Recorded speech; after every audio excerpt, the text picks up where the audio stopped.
پاک دھرتی ایسے عظیم سپوتوں کے حوالے سے ہمیشہ زرخیز رہی ہے جو مادر وطن کی حفاظت اور سلامتی کے لیے اپنی جانوں کے نذرانے دینے تک سے گریز نہیں کرتے۔ انہی بہادروں کے طفیل پاکستان نے دشمن کے ہر موقع پر دانت کھٹے کیے۔ آج کی ہماری ویڈیو میں ہم آپ کو کارگل جنگ میں وطن پر جان نچھاور کرنے والے اس دھرتی کے عظیم سپوت حوالدار لالک جان کے بارے میں بتائیں گے کہ جن کو نشان حیدر عطا کیا گیا، جو پاکستان کا سب سے بڑا فوجی اعزاز ہے۔ حوالدار لالک جان یکم اپریل 1967 کو وادی یاسین ضلع غزر گلگت بلتستان میں پیدا ہوئے۔ تعلیم سے فراغت کے بعد دسمبر 1984 کو آپ پاک فوج سے بحیثیت حوالدار منسلک ہوئے۔ آپ کا تعلق ناردرن لائٹ انفینٹری ریجمنٹ سے تھا۔ جب کارگل جنگ کا آغاز ہوا تو آپ اسی ریجمنٹ میں اپنے فرائض سر انجام دے رہے تھے۔ مئی 1999 میں آپ کو آپ کی خواہش پر کارگل جنگ کے اگلے محاذ پر بھیجا گیا۔ آپ نے ہر طرف برف کی چادر میں لپٹے پہاڑوں پر خدمات انجام دیں۔ حوالدار لالک جان پچھلی کچھ راتوں سے دشمن سے چومکھی لڑائی لڑ رہے تھے۔ ٹائیگر ہلز پر پاک فوج قبضہ کر چکی تھی۔ یہاں دوبارہ قبضہ کرنے کی کوشش میں بھارت کی کئی بٹالین تباہ کر دی گئی تھیں۔ سیاچن کے پہلو میں واقع ٹائیگر ہلز کا یہ علاقہ پاکستان اور بھارت دونوں کے لیے انتہائی اہم تھا۔ کارگل جنگ کے آغاز میں ہی یہ پہاڑی سلسلے پاک فوج کے قبضے میں آ چکے تھے۔ صوبیدار سکندر کی کمان میں 11 سرفروش دشمن کو بارہا پسپائی پر مجبور کر رہے تھے۔ یکم جولائی 1999 کی سرد ترین رات میں دشمن نے ایک بار پھر بھرپور قوت سے حملہ کر دیا، جسے ناکام بنانے کے بعد صوبیدار سکندر نے اپنے 11 ساتھیوں سے کہا کہ اگر سورج طلوع ہونے سے پہلے بھارتی مورچوں کے درمیان بارودی سرنگیں بچھا دی جائیں تو دشمن پیش قدمی کے قابل نہیں رہے گا۔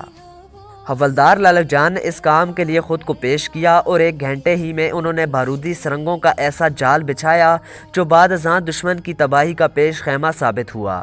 ٹائیگر ہلز پر قبضے کے لیے جب دشمن آگے بڑھا تو نشیب سے لگاتار دھماکوں کی آواز آنا شروع ہوئی، جس سے دشمن کی توپیں اور بندوقوں کو یکسر سانپ سونگھ گیا۔ دشمن 6 جولائی 1999 کی رات اپنی ڈویژن فوج کے ذریعے ٹائیگر ہلز پر قبضے کے لیے آگے بڑھا۔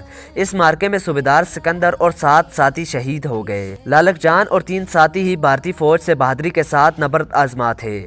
7 جولائی 1999 کو بھی ٹائیگر ہلز پر بارود کی بارش ہوتی رہی، جس سے باقی 3 ساتھی بھی شہید ہو گئے، جبکہ لالک جان نے شدید زخمی بازو کے ساتھ دشمن کو اس وقت تک الجھائے رکھا جب تک کیپٹن عامر اپنے ساتھیوں سمیت ٹائیگر ہلز نہ پہنچ گئے۔